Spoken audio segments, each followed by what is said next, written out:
బంగాళాఖాతంలో ఏర్పడిన రోను తుఫాను స్థిరంగా ముందుకు కదులుతోంది. పశ్చిమ నైరుతి దిశగా బంగ్లాదేశ్లోని చిటాగాంగ్ తీరానికి 800 కిలోమీటర్ల దూరంలో తుఫాను కేంద్రీకృతమైంది. ఇది ఆగ్నేయ దిశగా ఉత్తర కోస్తా ఒడిశా మీదుగా ముందుకు కదులుతూ మరో 24 గంటల్లో తీవ్ర పెను తుఫానుగా మారే అవకాశం ఉంది.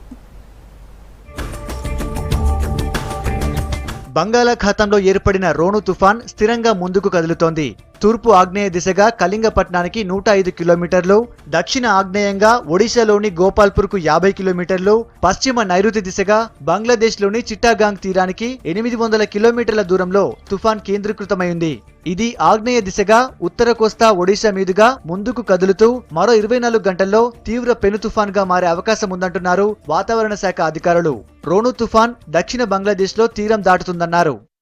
गति था 20 किलोमीटर पर आवर उत्तर पूर्व दिशा में और अभी गोपालपुर से 50 किलोमीटर दक्षिण दक्षिण पूर्व पास स्थित है। उसका गति जो है उत्तर पूर्व दिशा में कंटिन्यू रहेगा अलॉन्ग आंध्र उड़ीसा कोस्ट में। आज नेक्स्ट 24 आवर्स के अंदर में उसका घनीभूत होकर सीवियर साइक्लोन स्टॉर्म रूप लेने का भी संभावना रहता है।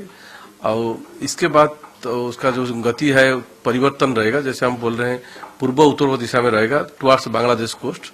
21 नाइट का अंदर में वो बांग्लादेश कोस्ट को खेपुपरा और कॉक्स बाजार का बीच में अतिक्रम करने का संभावना रहता है। రోను సైక్లోన్ ఎఫెక్ట్ ఒడిశా పశ్చిమ బెంగాల్ పై తీవ్ర ప్రభావాన్ని చూపుతోంది. 2 రోజులుగా విస్తారంగా వర్షాలు కురుస్తూనే ఉన్నాయి.